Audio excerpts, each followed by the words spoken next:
할렐루야. 예, 반갑습니다. 지혜로운 사람은 때를 분별을 잘합니다. 또한 지혜로운 사람은 사람을 잘 분별합니다.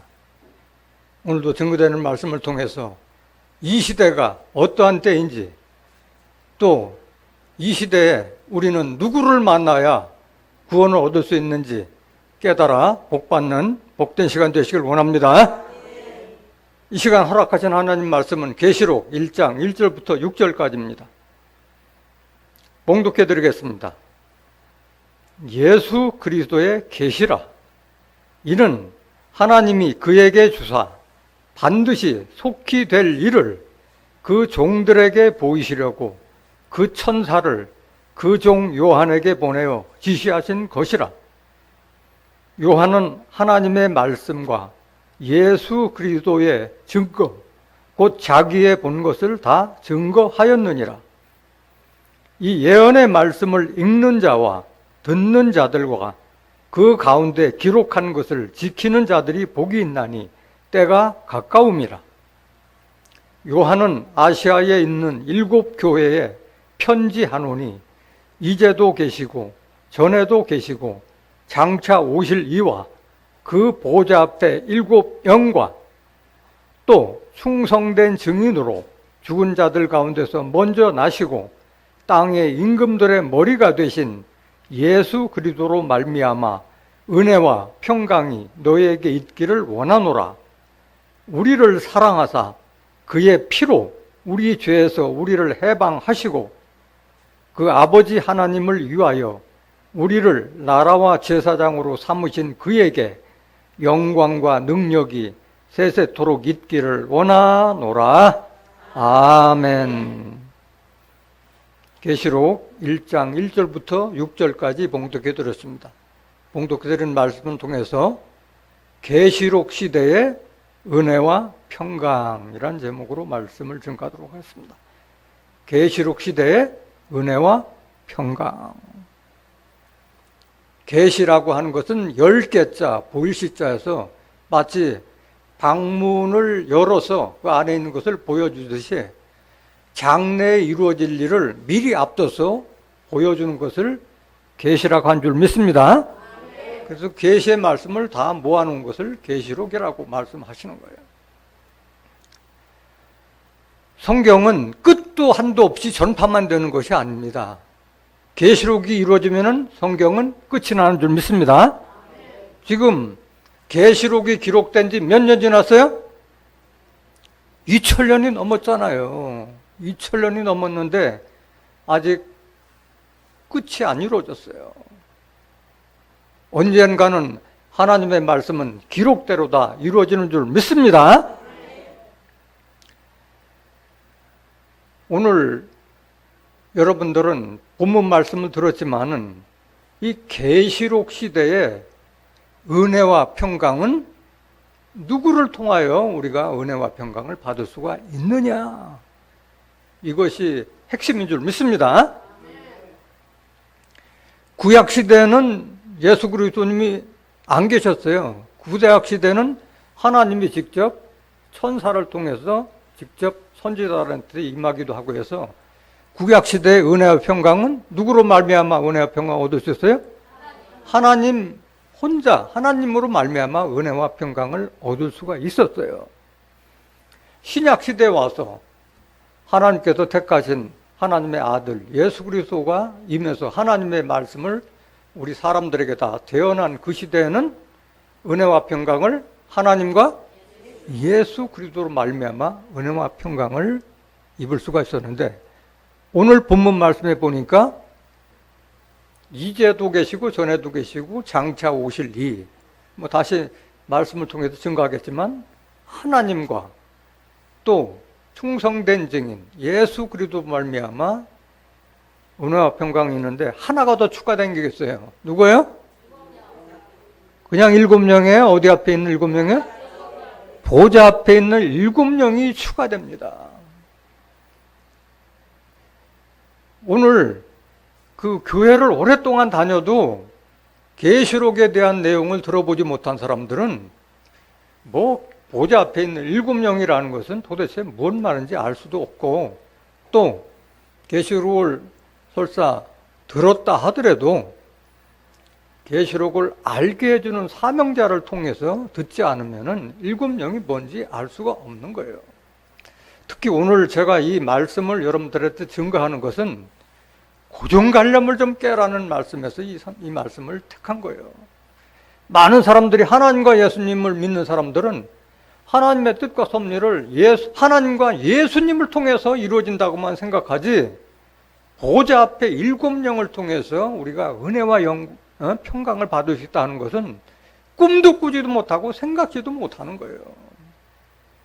그래서 지금은 어느 시대인지 여러분들이 시대를 잘 분별해야 되고, 과연 이 시대가 계시록이 이루어지는 이 시대라고 여러분들이 깨닫는다면 반드시 하나님과 예수 그리스도 말고 보좌 앞에 있는 일곱 영에 대해서 여러분들이 알아야 할 줄로 믿습니다. 그 많은 사람들이 성경을 통한 믿음을 형성하지 않았기 때문에 계시록 1장 1절부터도 꽉 막혀 있어요. 모든 사람들이 계시록을 요한계시록으로 알고 있다는 거예요. 성경에 요한계시록이라고 제목을 붙여놨으니까 그렇게 아는 것은 어떨 보면 당연한 것인데, 성경을 자세히 보면은 요한계시록이 아닌 줄 믿습니다. 그 말씀 먼저 보세요. 계시록 1장 1절 한번 보실까요? 예수 그리스도의 계시라. 누구 계시예요? 예수 그리스도의 계시예요. 요한계시록이 아니에요. 자, 예수 그리스도의 계시라. 이는 예수 그리스도의 계시는 하나님이 그에게 주사, 하나님이 누구에게 줬어요? 예수에게 주사 반드시 속히 될 일을. 자, 계시록은 하나님 입장에서는 반드시 속히 될 일이라고 그랬어요. 하나님 입장에서는 천년이 하루 같고 하루가 천년 같다고 말씀하셨잖아요. 사람에게는 100년이 길지만은, 천년이 길지만은 하나님에게는 천년이 밤의 한 경점과 같다고 말씀하신 거예요. 반드시 속히 될 일이라고 말씀하신 거예요. 그 종들에게 모시려고 그 천사를 그 종 요한에게 보내어 지시하신 것이라, 이렇게 기록되어 있어요. 그래서 하나님이 예수에게 준 예수 그리스도의 계시를 예수에게 속한 천사를 그 종 요한 사도요한에게 보내어 지시하신 것이라고 되어 있어요. 요한은 계시 받았어요? 지시 받았어요? 지시 받은 거예요. 계시 받은 것을 기록해서 증거하는 지시를 받았다는 것을 깨닫길 원합니다. 그래서 계시록 강해를 한다면서 요한 계시록 강해라고 하고 하는 사람들은 성경을 아는 자예요? 모르는 자예요? 모르는 자예요. 요한 계시록 강해를 한다고 해서 증거하는 자들의 그 말은 들어볼 가치가 있다 없다? 없다. 왜? 예수 그리스도의 계시를 요한 계시록으로 알고 있는 자들이 뭘 안다고 계시록을 증거하느냐 이거야. 들어볼 가치가 없는 거예요. 사도 요한은 예수 그리스도께서 보내신 그 천사를 통해서 예수 그리스도께서 받은 그 계시를 받아서 기록해서 아시아에 있는 7교회에 보낸 사자에 불과한 거예요. 2절 보세요. 계시록 1장 2절. 요한은 하나님의 말씀과 예수 그리스도의 예수 그리스도의 증거, 곧 자기의 본 것을 다 증거하고 있느니라. 천사를 통해서 본 것을 다 책에 써서 증거한 줄로 믿습니다. 9절 한번 보실까요? 계시록 1장 9절. 나 요한은, 사도 요한은 너희 형제요 예수의 환난과 나라와 참음에 동참하는 자라. 하나님의 말씀과 예수의 증거를 인하여 반모라 하는 섬에 있었더니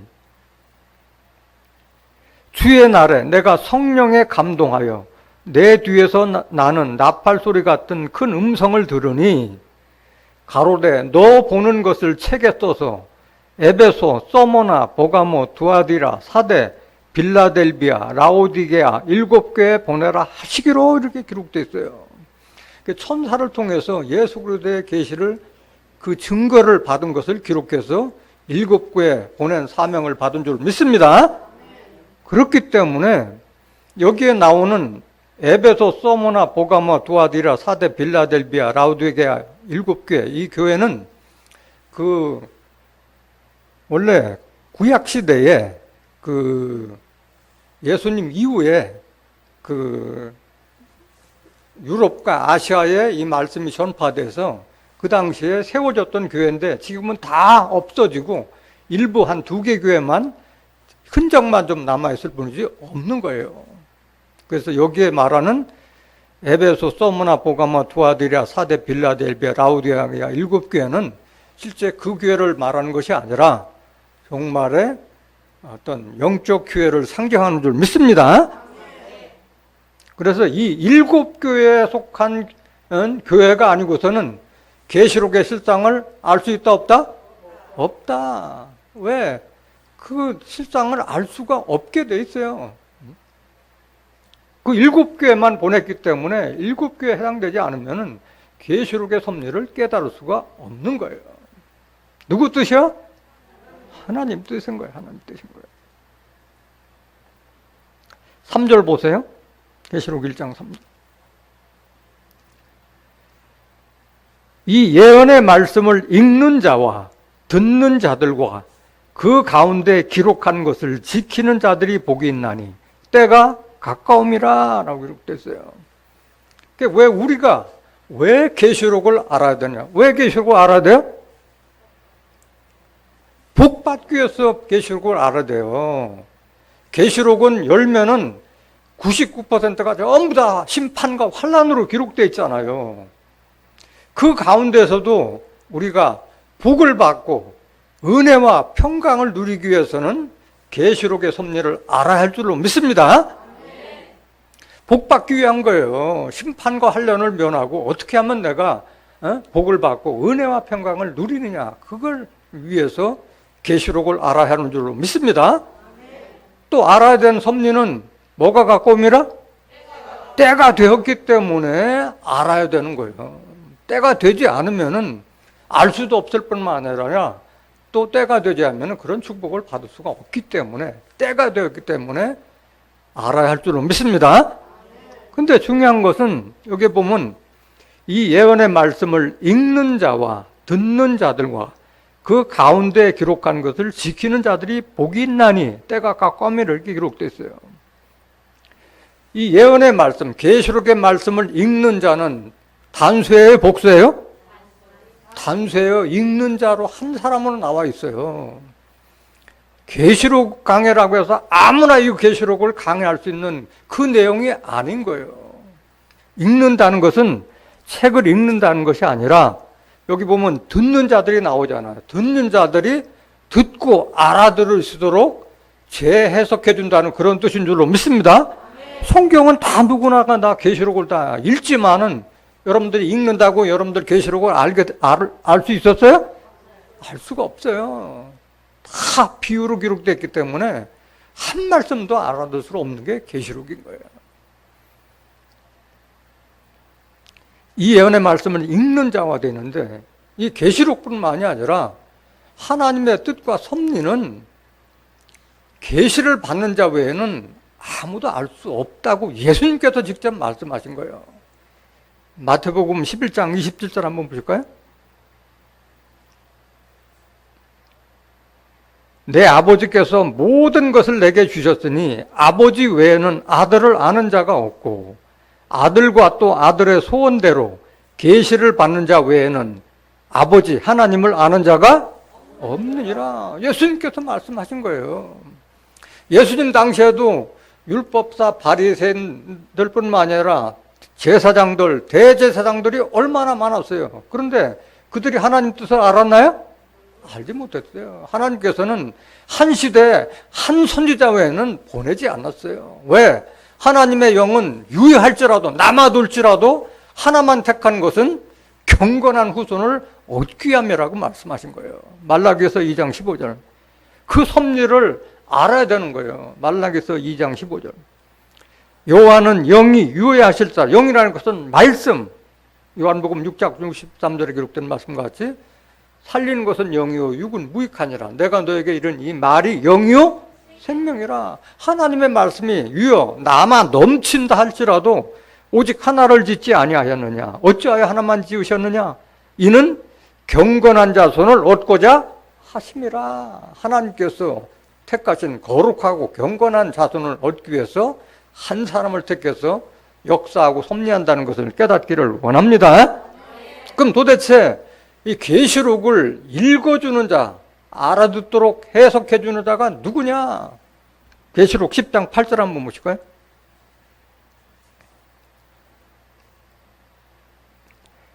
하늘에서 나서 내게 들리던 음성이 또 내게 말하여 가로되 네가 가서 바다와 땅을 밟고 섰는 천사의 손에 펴놓인 책을 가져라 하기로 내가 천사에게 나아가 작은 책을 달라 한즉 천사가 가로되 갖다 먹어버리라. 네 배에는 쓰나 네 입에는 꿀같이 달리라 하거늘 내가 천사의 손에서 작은 책을 갖다 먹어버리니 내 입에는 꿀같이 다나 먹은 후에 내 배에서는 쓰게 되더라. 저가 내게 말하기를 네가 많은 백성과 나라와 방언과 임금에게 다시 예언하여야 하리라 하더라 라고 기록되어 있어요. 8절 다시 한번 보세요. 계시록 10장 8절.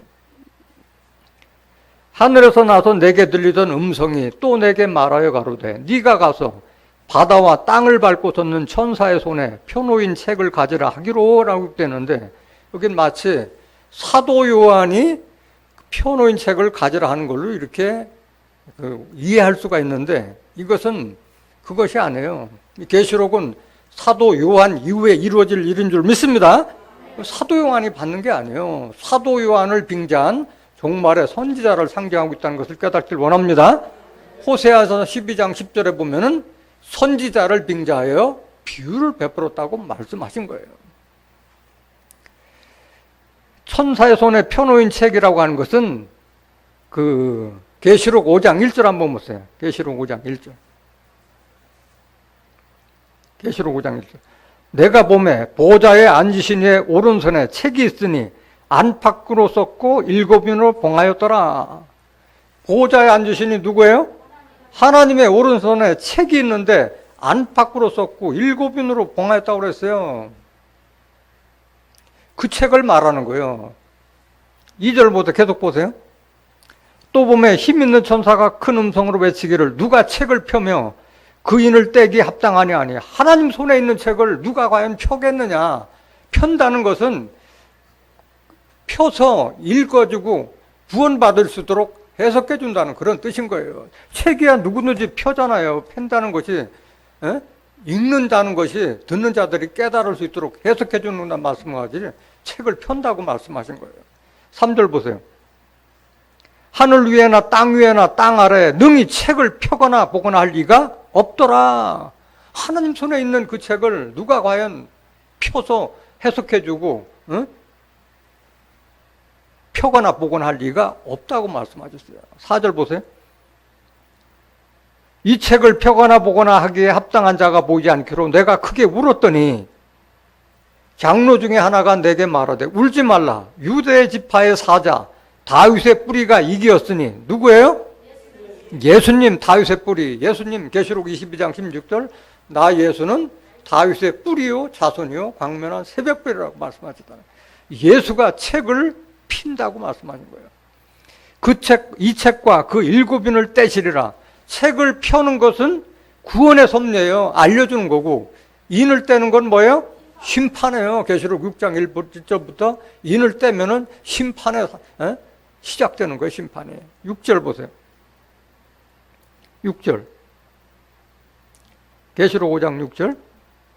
내가 또 보니 보좌와 내 생물과 장로들 사이에 어린 양이 섰는데 일찍 죽임을 당한 것 같더라. 7뿔과 7눈이 있으니 이 눈은 온 땅에 보내심을 입은 하나님의 7영이더라. 7절. 어린 양이 나와서 보좌에 앉으신 이의 오른손에서 책을 취하시니라. 그래서 하나님 손에 있는 오른손에 있는 책을 누가 취했어요? 예수님이 취해서 그걸 편 줄 믿습니다. 그것이 바로 계시록 10장하고 연결되는 거예요. 계시록 10장 8절 보세요. 계시록 10장 8절. 하늘에서 나서 내게 들리던 음성이 또 내게 말하여 가로되 네가 가서 바다와 땅을 밟고 섰는 천사의 손에 펴놓인 책을 가져라 하기로. 9절. 내가 천사에게 나아가 작은 책을 달라 한즉 천사가 가로되 갖다 먹어버리라. 네 배에는 쓰나 네 입에는 꿀같이 달리라 하거늘 했어요. 배에서는 쓰고 입에는 달다고 하는 것은 무슨 말이냐? 계시록을 알 수 없었던 계시록의 내용을 들으니까 기쁘고 반갑고 달콤하게 느껴지지만은 그것을 많은 백성들한테 알려서 구원의 섭리를 이루자 하다니까 할 일이 많아요? 적어요? 많은 거예요. 그러니까 그걸 생각하면 그 달던 것이 쓰게 느껴진다는 그런 뜻인 줄로 믿습니다. 10절 보세요. 10절. 내가 천사의 손에서 작은 책을 갖다 먹어버리니 내 입에는 꿀같이 다나 먹은 후에 내 배에서는 쓰게 되더라. 같은 말씀이에요. 계시록을 이거를 깨달은 자들은 아주 밤톨처럼 아주 쉽게 알 수 있는데 깨닫지 못한 자들은 많은 주석책을 갖다 놔도 알아들을 수가 없는 거예요. 이해를 할 수가 없는 거예요. 11절 보세요. 왜 배에서 쓰게 되느냐? 저가 내게 말하기를 네가 많은 백성과 나라와 방언과 임금에게 다시 예언하여야 하리라 하더라. 이렇기 때문에 배에서 쓰게 된다는 거예요. 그래서 이 귀한 계시록의 섭리를 깨달은 사명자의 입장에서는 깨달았을 때는 기쁘고 즐겁고 하지만은 이 많은 백성과 나라와 방언과 임금에게 다시 예언해서 구원은 받을 수 있는 자들을 그렇게 인도하고 또 그렇게 하기 위해서는 할 일이 많기 때문에 배에서 쓰게 된다는 그런 뜻인 줄로 믿습니다. 그래서 계시록은 작은 책을 받아 먹은 그 종말의 사명자를 통해서 들어야만이 우리가 알아들을 수 있는 줄 믿습니다. 그걸 말하는 계시록 1장 3절 다시 한번 보세요. 이 예언의 말씀을 읽는 자와 듣는 자들과, 듣는 자들은 그 예언의 말씀을 작은 책을 받아 먹은 사명자를 통해서 들어야만이 계시록이 어떻게 이루어진다는 것을 알 수가 있는 줄 믿습니다. 그 가운데 기록한 것을 지키는 자들이 복이 있나니 라고 기록됐어요. 그래서 복을 받기 위해서는 뭘 지켜야 돼요? 가운데 기록된 것을 들어야 되는데 가운데 기록된 것이 뭐냐? 성경 가운데를 말하는 것이 아니에요. 가운데 기록된 것은 아까 계시록 5장 1절에 보면은 그 보좌에 앉으신 이의 오른손에 책이 있는데 어떻게 기록되어 있더라? 안팎으로 기록되어 있다요. 안으로 기록된 말씀이 있고 밖으로 기록된 말씀이 있다는 거예요. 언중유월이라는 말이 있어요. 말 중에 뼈가 있다는 얘기예요. 겉의 말, 밖으로 기록된 것은 비유로 기록된 말씀이고 안으로 기록된 것이 실상의 말씀인 줄 믿습니다. 마찬가지예요. 오늘 앞에서도 서두에서도 말씀드렸지만은 계시록 하면은 예수 그리스도에 계신데 그거를 알지 못한 사람들은 요한계시록으로 알고 있었잖아요. 그와 마찬가지예요. 실상의 말을 깨닫지 못하면은 오해하고 착각하고 있다는 거예요. 그래서 안으로 기록된 실상의 말씀을 깨달아야만이 복을 받을 수 있는 줄 믿습니다. 오늘도 마찬가지예요. 오늘 계시록 시대의 은혜와 평강은 하나님과 예수 그리스도와 보좌 앞에 7영이라고 하는데 보좌 앞에 일곱 영의 정체를 실상으로 알아야만이 은혜와 평강을 받을 수 있는 줄 믿습니다. 그걸 말하는 거예요. 그걸 말하는 거예요. 계시록 1장 3절 다시 한번 보세요. 계시록 1장 3절. 계시록 1장 3절. 이 예언의 말씀을 읽는 자와 듣는 자들과 그 가운데 기록한 것을 지키는 자들이 복이 있나니 때가 가까움이라. 그래서 중요한 것은 지키는 자들이 복이 있다고 그랬는데 알아야지 지킬 거 아니에요. 알게 해줘야 되는 거예요. 사명자 목사들은 알게 해줘야 되는데 계시록을 닫아놓고 10줄 못하는데 어떻게 지켜서 복을 받느냐고. 때가 가까운 줄 믿습니다. 많은 사람들은 다 지금 때가 되었다고 하는데 정작 때가 되었다면은 가운데 것을 알려줘야 할 줄로 믿습니다. 가운데 것을 알려주지도 않으면서 때가 되었다 하는 것은 그건 거짓말하는 자나 마찬가지예요. 지키고 안 지키고는 그 성도들의 몫이지만은 목사는 가운데 기록된 것을 알려줄 사명이 있는 줄 믿습니다. 때가 가깝다고 그랬어요. 계시록은 항상 인봉된 책이 아닌 거예요. 10절 계시록 22장 10절 보세요. 계시록은 인봉된 책이 아니라 때가 가깝기 때문에 인봉하지 말라고 하십니다. 계시록 22장 10절. 계시록 22장 10절. 또 내게 말하되 이 책의 예언의 말씀을 인봉하지 말라. 때가 가까우니라. 인봉하라고 그랬어요? 인봉하지 말라고 그랬어요? 봉인된 말씀을 알려주라는 거예요. 때가 가깝다고 말씀하셨어요. 제가 이 말씀 증거하는 것도 때가 되었기 때문에 작은 책을 받아먹은 사명자를 통해서 말씀을 깨달았기 때문에 여러분들한테 증거하는 것이 제 능력으로 하는 것이 아닌 거예요.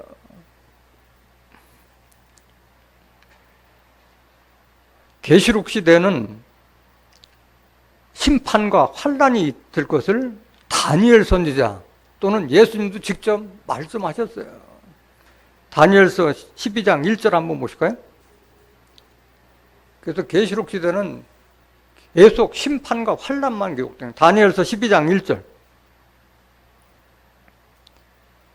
그때 네 민족을 호위하는 대군 미가엘이 일어날 것이요 또 환란이 있으리니 이는 개국 이래로 그때까지 없던 환란일 것이며 그때에 네 백성 중 무릇 책에 기록된 모든 자가 구원을 얻을 것이라 이렇게 되세요.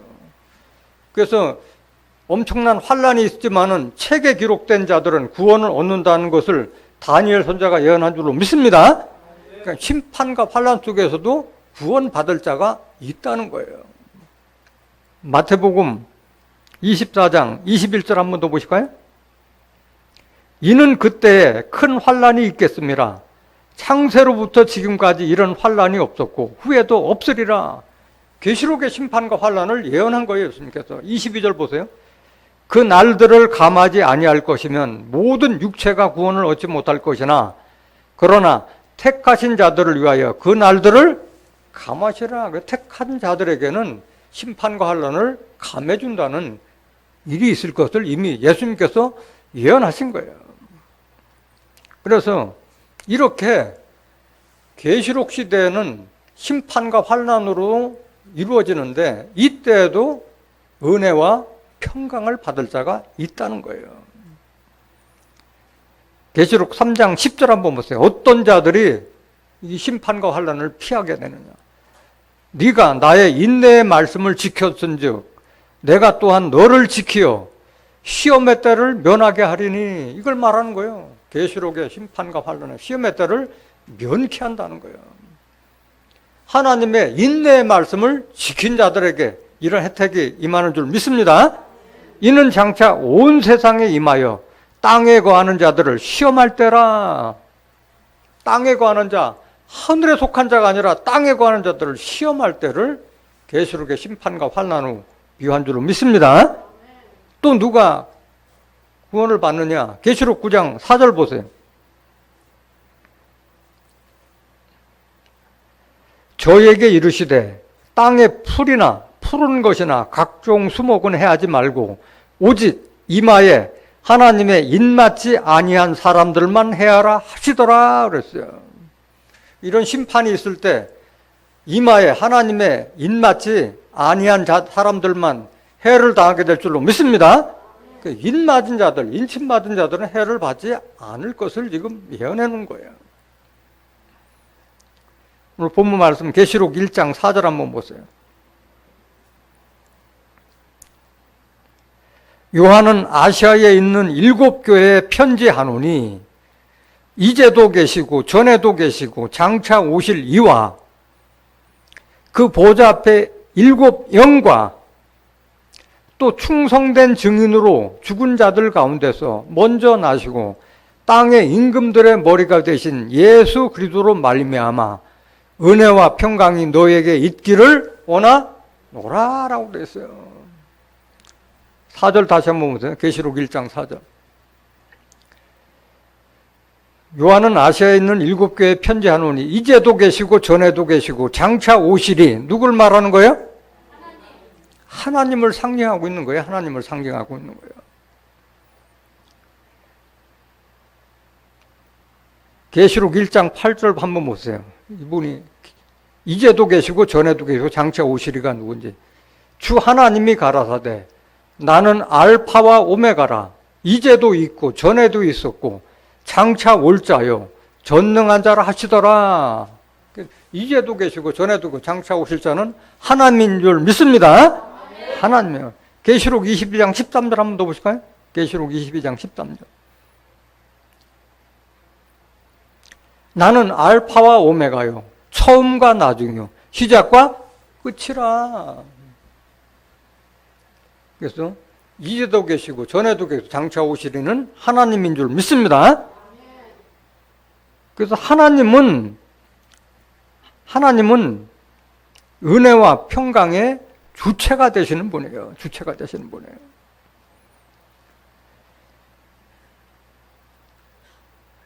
시편 29장 11절 한번 보실까요? 시편 29장 11절. 시편 29장 11절. 여호와께서 자기 백성에게 힘을 주시며 여호와께서 자기 백성에게 뭘 주시리라? 평강의 복을 주시리로다. 하나님이 우리에게 평강을 주시는 줄 믿습니다. 그 평강의 주체가 되시는 거예요. 근데 하나님은 지금 현재 우리에게 직접 주실 수가 있어요? 없어요? 없어요. 하나님은 뭘로 계세요? 영으로 계시잖아요. 요한복음 4장 24절에 하나님은 영이시니 영으로 계시는 하나님이기 때문에 예수님 시대에는 예수님을 택해서 하나님의 말씀을 우리에게 전파하신 줄 믿습니다. 영으로 계시기 때문에 지금은 그 역할을 하실 수가 없는 거예요. 구약 시대에는 하나님으로 말미암아 은혜와 평강이 있었는데 신약 시대에 접어들어서는 하나님과 예수 그리스도 말미암아 은혜와 평강을 얻게 되는 줄 믿습니다. 그래서 사도 바울이 기록한 로마서로부터 빌레몬서까지 앞장에 다 보면 1절에서 3절 내용을 보면은 거의 대부분은 하나님과 그리스도로 말미암아 은혜와 평강이 너에게 있을지어다 하고 나서 편지 내용이 시작되는 거예요. 로마서 1장 7절 한번 보실까요? 다 볼 수는 없고 로마서 1장 7절. 실질적으로 그런가 안 그런가 한번 보시는 거예요.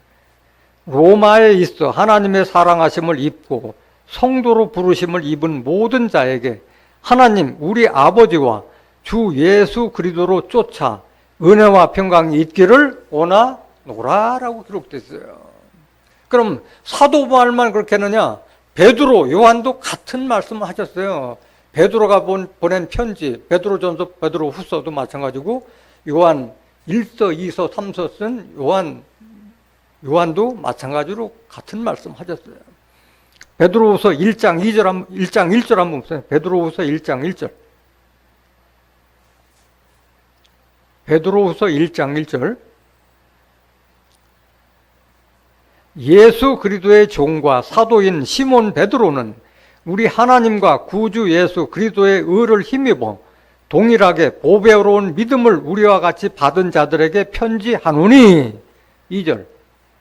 하나님과 우리 주 예수를 알므로 은혜와 평강이 너에게 더욱 많을지어다라고 했어요. 하나님과 예수를 알 때 우리가 은혜와 평강을 누릴 수 있는 줄 믿습니다. 요한이서 1장 1절 한 번 더 보실까요?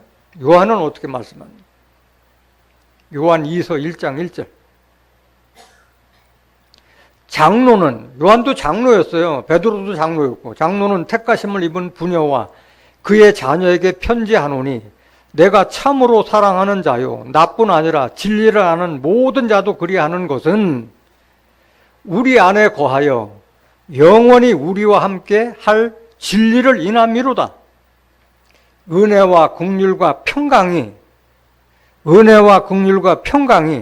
하나님 아버지와 아버지의 아들 예수 그리스도께로부터 진리와 사랑 가운데서 우리와 함께 있으리라 라고 증거하고 있는 거예요. 그래서 신약 시대는 하나님과 예수 그리스도로 말미암아 은혜와 평강을 입을 수 있는 줄 믿습니다. 지금 계시록 시대에는 하나님과 그리스도와 보좌 앞에 있는 7영과 함께 은혜와 평강을 받을 수 있다는 거예요.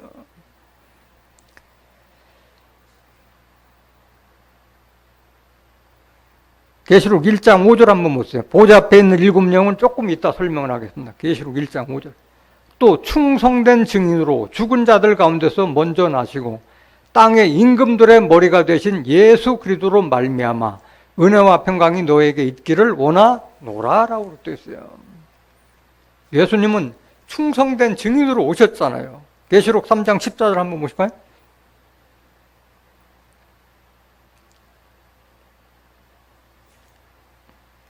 라오디게아 교회의 사제에게 편지하기를 아멘이시오 충성되고 참된 증인이시오 하나님의 창조의 근본이시니가 가라사대. 누굴 말하는 거예요? 예수를 상징하고 있잖아요. 예수님을. 또 예수님은 죽은 자 가운데서 가장 먼저 나셨다고 말합니다. 고린도전서 15장 20절에 잠자는 자들의 첫 열매로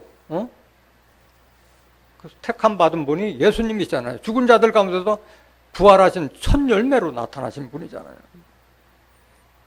예수님, 하나님도 은혜와 평강의 주체지만은 예수님도 마찬가지 우리에게 은혜와 평강을 주시는 분이에요. 요한복음 1장 14절을 보면 말씀이 육신이 되어 그 안에 은혜와 진리가 충만하다. 하나님으로부터 성령을 받아서 진리의 말씀으로 육체를 이루었기 때문에 은혜와 진리가 충만하다고 말씀하셨어요. 골로새서 3장 15절 한번 보세요. 골로새 3장. 그리스도의 평강이, 누구의 평강이? 그리스도의 평강이 너희 마음을 주장하게 하라. 평강을 위하여 너희가 한 몸으로 부르심을 받았나니 또한 너희는 감사하는 자가 되라. 그리스도의 평강이 너의 마음을 주장하라고 그러는데 우리는 어떻게 해야지 평강을 누리느냐? 16절 보세요. 16절. 그리스도의 말씀이 너희 속에 풍성히 거하여 모든 지혜로 피차 가르치며 권면하고 시와 찬미와 신령한 노래를 부르며 마음의 감사함으로 하나님을 찬양하고. 그래서 여러분들이 은혜와 평강을 받기 위해서는 그리스도의 말씀이 여러분 속에 어떻게 해야 돼요? 풍성히 거해야 되는 거예요. 풍성히 거해요. 17절 보세요. 또 무엇을 하든지 말에나 일에나 다 주 예수의 이름으로 하고 그를 힘입어 하나님 아버지께 감사하라고 말씀하셨어요.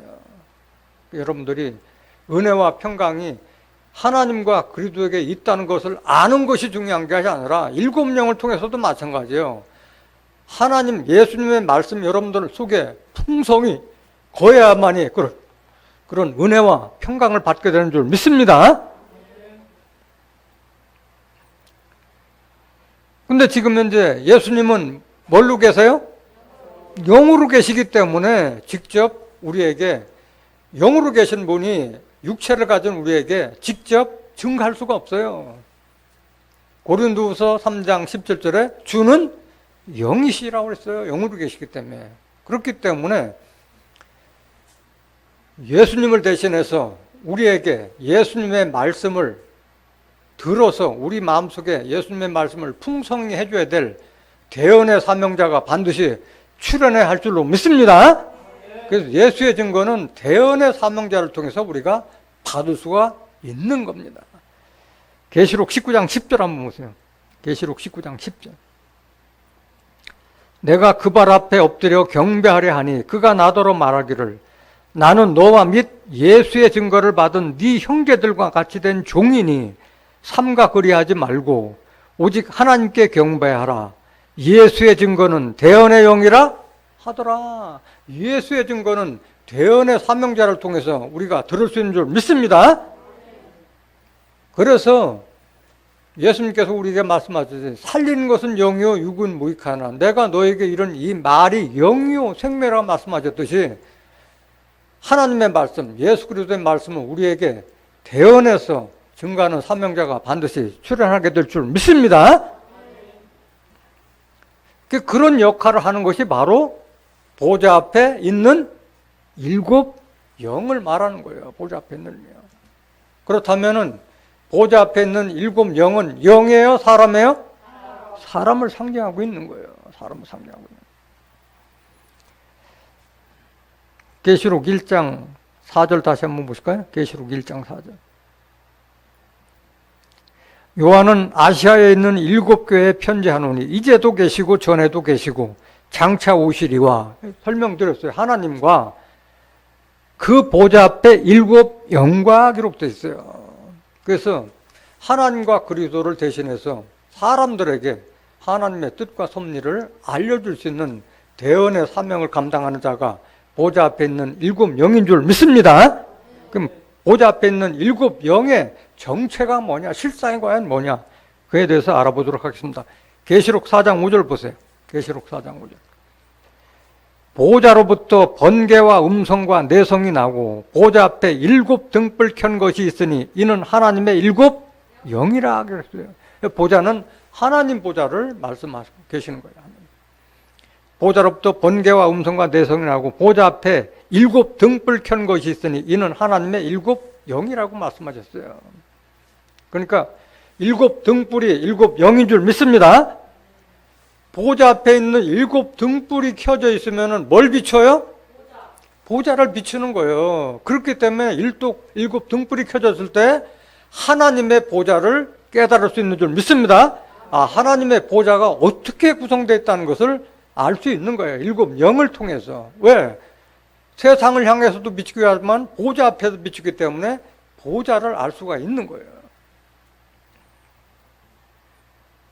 이것만 가지고서는 알 수가 없죠. 계시록 5장 6절 보세요. 7 영은 도대체 뭐냐? 내가 또 보니 보좌와 내 생물과 장로들 사이에 어린 양이 있는데 일찍 죽임을 당한 것 같더라. 7 뿔과 7 눈이 있으니 이 눈은 온 땅에 보내심을 입은 하나님의 7 영이더라. 앞에 계시록 4장 5절에는 7 등불이 7 영이라고 그랬는데 여기 보면은 7 뿔과 7 눈이 있으니 이 눈은 온 땅에 보내심을 입은 하나님의 7 영이라고 말씀해요. 7 뿔이나 7 눈이나 7 영은 같은 뜻인 줄로 믿습니다. 뿔도 눈도 영도 다 비유예요. 뿔은 권세자를 상징하고 있잖아요. 짐승에게도 뿔은 힘을 상징하잖아요. 권세를 상징하고 있는 거예요.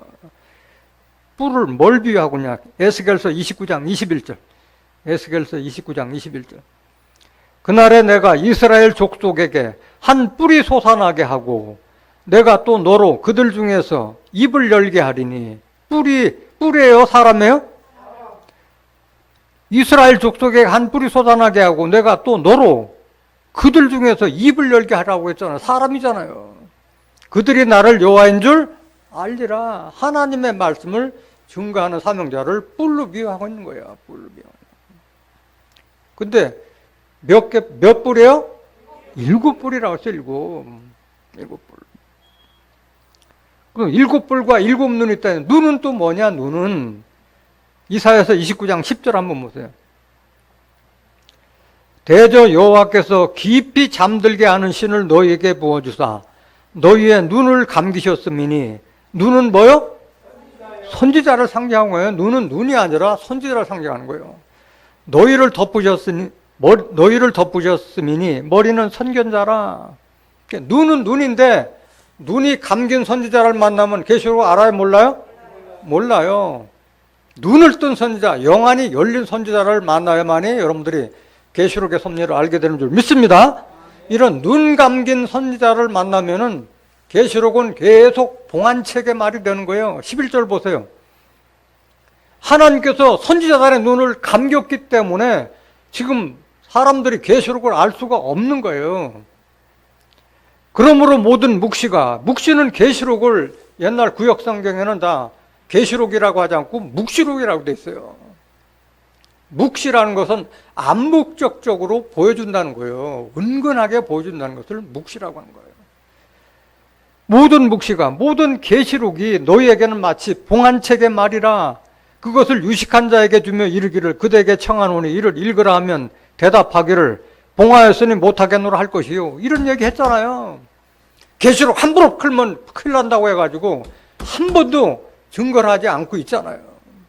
유식한 자가 누구예요? 목사나 장로나 권사들에게 좀 알려달라고 하면 계시록에 뭐 7머리 10뿔이 나오는데 도대체 이게 뭐냐고 물어보면 봉하했으니까 함부로 풀면 큰일 난다 해서 덮어뒀다고 그랬잖아요. 12절 보세요. 12절. 또 무식한 자에게 주며 이르기를 그대에게 청하노니 이를 읽으라 하면 대답하기를 나는 뭐다? 무식하다 할 것이니라. 나머지 집사나 이런 사람들한테 먼저 왔다는 사람들 물어보면 나는 알지 못한다. 뭘 믿고 가지 꼬치꼬치 알고 가려고 하느냐. 이런 식으로 입을 막게 하고 귀를 막게 한다는 거예요. 이런 눈 감긴 선지자를 만나면은 계시록의 섭리를 알 수 없는 줄 믿습니다. 반드시 여러분들은 눈 뜬 선지자, 영안을 뜬 선지자를 만나야 할 줄 믿습니다. 여러분들은 바로 보좌 앞에 있는 7영, 7볼, 7눈을 만나야만이 계시록의 섭리를 깨달을 수 있는 줄 믿습니다. 그래서 이것을 스가랴 선지자는 일찍이 한돌의 7눈을 예언했고 순금등대의 7등잔에 대해서 앞서서 말씀을 했어요. 그래서 하나님께서는 선지자들에게 보이지 않고는 그 일을 행하심이 없다고 했던 것처럼 일찍이 선지자를 통해서 장래에 일어날 일에 대해서 다 예언을 해놨던 거예요. 스가랴서 3장 9절 한번 보실까요? 스가랴 3장 9절. 만군의 여호와가 말하노라 내가 너 여호수아 앞에 세운 돌을 보라 한 돌에 7눈이 있느니라 내가 새길 것을 새기며 이 땅의 죄악을 하루에 제하리라 됐어요.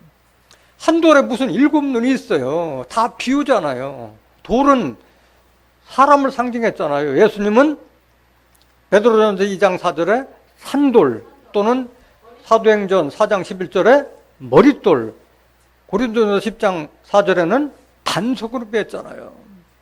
여기는 여호수아 앞에 세운 한 돌을 보았는데 한 돌은 종말에 하나님께서 택하신 시온에 세운 한 돌을 상징하고 있는 거예요. 한 돌에 몇 눈? 7눈이 있다고 그랬어요. 7 선지자를 상징한다고 말씀하셨잖아요. 눈은 선지자라고 말씀하셨잖아요. 그 한 돌에 내가 새길 것을 새긴다. 하나님께서 우리에게 알려주고 싶은 말씀을 다 새긴다고 말씀하셨고 그에게 이 땅의 죄악을 하루에 제할 권세를 주신 줄 믿습니다. 이사야서 28장 16절 한번 보세요. 한 돌이 누구를 상징하고 있나? 이사야서 28장 16절. 그러므로 주 여호와께서 가라사대 보라 내가 한 돌을 시온에 두어 기초를 삼았노니 곧 시험한 돌이요 귀하고 견고한 기초돌이라 그것을 믿는 자는 급절하게 되지 아니하리로다. 시온의 한 돌을 누가 세운 거예요? 하나님께서 세우신 거예요. 하나님께서 세우신 거예요. 스가랴서 4장 10절 한번 더 보실까요? 스가랴서 4장 10절. 지금 7뿔과 7눈에 대해서 지금 증거하고 있는 거예요. 작은 일의 날이라고 멸시하는 자가 누구냐? 이 7은 온 세상에 두루 행하는 여호와의 눈이라. 그 7은 어디서 갑자기 7 나왔느냐? 이거는 순금등대의 7등잔을 말하고 있는 거예요. 작은 일의 날이라고 멸시하는 자가 누구냐? 이 7은 온 세상에 두루 행하는 여호와의 눈이라. 7눈을 지금 말하는 거예요. 7등잔을 눈으로. 다림줄이 수룹바벨의 손에 있음을 보고 깃발이라 말씀하세요. 스가랴서 4장 2절 보세요. 7이 뭔가? 그가 내게 묻되 네가 무엇을 보느냐? 내가 대답하되 내가 보니 순금등대가 있는데 그 꼭대기에 주발 같은 것이 있고 또 그 등대에 7등잔이 있으며 그 등대에 몇 등잔? 7등잔이 등대를 비치는 거잖아요. 아까 보좌 앞에 있는 7영이 있다고 말씀하셨어요. 보좌를 비친다고 말씀하셨잖아요. 뭘 상징하는지 여러분들이 깨닫길 원합니다.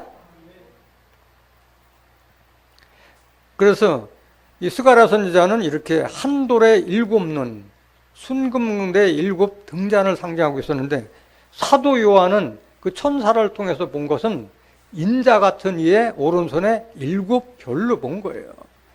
계시록 1장 16절 한번 보실까요? 계시록 1장 16절. 그 오른손에 7별이 있고 그 입에서 좌우에 날선검이 나오고 그 얼굴은 해가 힘있게 비치는 것 같더라라고 그랬어요. 오른손에 7별이 있다는 것은 사도 요한이 그 천사를 통해서 본 그 모습 속에서 인자 같은 이의 모습을 본 거예요. 계시록 1장 13절 다시 한번 보실까요? 계시록 1장 13절. 촛대 사이에 인자 같은 이가 발에 끌리는 옷을 입고 가슴에 금띠를 띠고 그 머리와 털의 희기가 흰 양털 같고 눈 같으며 그의 눈은 불꽃 같고 그의 발은 풀매에 단련한 빛난 주석 같고 그의 음성은 많은 물소리와 같으며 그 오른손에 7별이 있고 그 오른손은 누구 손을 말하는 거예요? 인자 같은 이의 오른손에 7별이 있고 그 입에서 좌우에 날선검이 나오고 그 얼굴은 해가 힘있게 비치는 것 같더라라고 그랬어요. 인자 같은 이의 오른손에 7별로 사도 요한은 비유한 거예요. 계시록 1장 13절 다시 한번 보세요. 촛대 사이에 인자 같은 이가 발에 끌리는 옷을 입고 오라고 그러는데, 인자와 인자 같은 이는 같아요? 달라요? 달라요. 예수님을 당신 스스로가 인자라고 그러는데 인자 같은 이는 인자가 아닌 줄 믿습니다. 인자와 같다는 것은 뭐가 같다는 거예요? 영이 같다는 거예요. 얼굴, 사람의 모습은 다르지만은 영이나 사명이 같다는 뜻인 줄 믿습니다. 그 인자와 인자 같은 일을 착각해서는 안 돼요, 여러분들.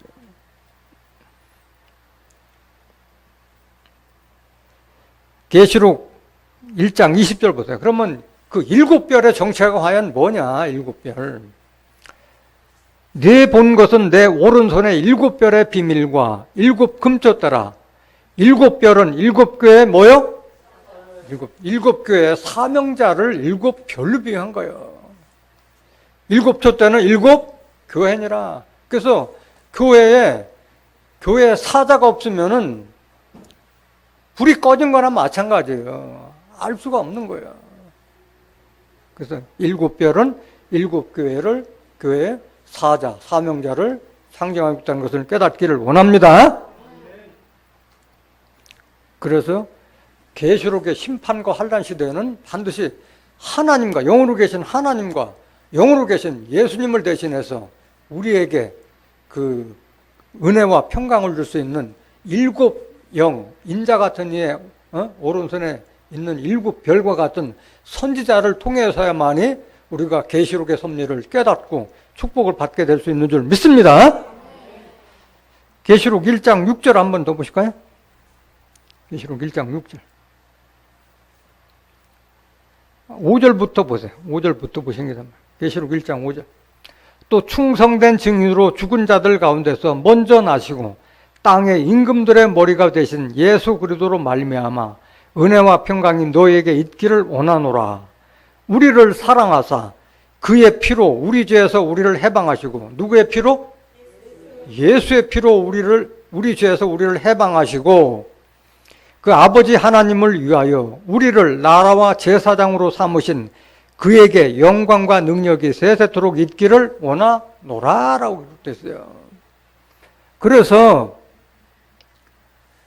이 보좌 앞에 있는 7영을 만나지 못하면은 아직도 하나님과 예수님을 믿으면서 예수님께서 우리를 위해서 십자가를 지심으로 인해서 그 우리를 죄로 인도하는 율법을 폐했음에도 불구하고 지금 예수님 믿는 자들이 의인이라고 해요?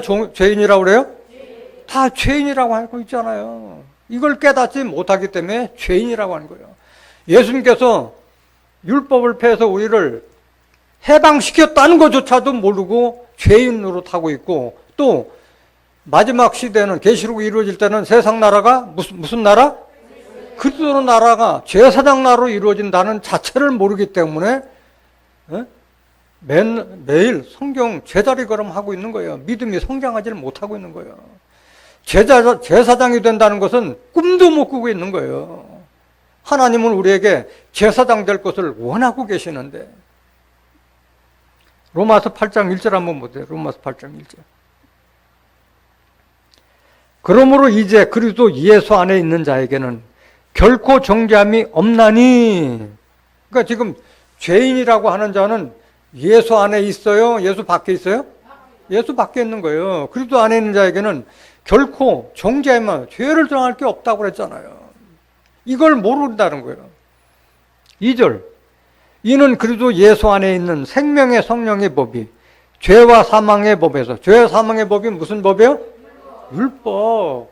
고린도전서 15장 56절. 사망이 쏘는 것은 죄예요. 죄의 권능은 율법이라 했잖아요. 율법이 있으면 죄를 질 수밖에 없고, 죄 때문에 사망까지 이르게 하는 법이 율법이라는 거예요.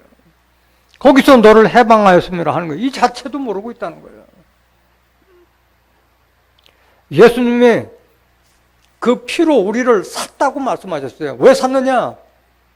제사장 삼기 위해서 샀다고 말씀하신 거예요. 우리를 죄에서 해방시킨 것도 제사장 삼기 위해서 해방시켰다고 말씀하셨고, 우리를 핏값으로 산 것도 제사장 삼기 위해서 샀다고 말씀하신 거예요. 계시록 5장 9절 보세요.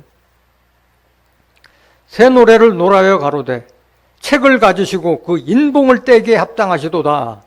일찍 죽임을 당하사 각 족속과 방언과 백성과 나라 가운데서 사람들을 피로 사서 하나님께 드리시고 저희로 우리 하나님 앞에서 나라와 제사장을 삼으셨으니. 우리를 뭘 삼아요? 나라를 다스릴 그리스도의 나라가 이루어질 때 그리스도 옷 입은 자가 통치할 거 아니에요. 저희가 땅에서 뭐 하리라? 왕노릇하리라 말씀하세요. 이 축복을 위해서 예수의 피로 우리를 사시고 우리를 죄에서 해방시켜준 줄 믿습니다. 이런 자들이 어떤 축복을 받게 되느냐? 제사장 되는 자들이. 마지막 구절 보시면 계시록 20장 6절 보세요. 이 첫째 부활에 참여하는 자들은 복이 있고 거룩하도다. 둘째 사망이 그들을 다스리는 권세가 없고 도리어 그들이 하나님과 그리스도의 제사장이 되어. 무슨 제사장이 되어? 백성들의 제사장이 아니에요. 하나님과 그리스도의 제사장이 되어 천년 동안 그리스도로 왕노릇하리라고 말씀하셨어요. 계시록의 심판과 환란이 있을 때에도 보좌 앞에 있는 7영과 함께 한 자들은 이런 하나님과 그리스도의 제사장이 되어서 천년 동안 왕노릇하는 은혜와 평강이 넘치도록 받게 될 줄 믿습니다. 오늘 이 말씀을 깨달은 여러분들은 보좌 앞에 있는 7명과 함께 함으로써 하나님과 그리스도의 제사장이 되어서 천년 동안 왕노릇하는 복된 자들이 되시기를 예수님의 이름으로 간절히 축원합니다. 말씀 마치겠습니다.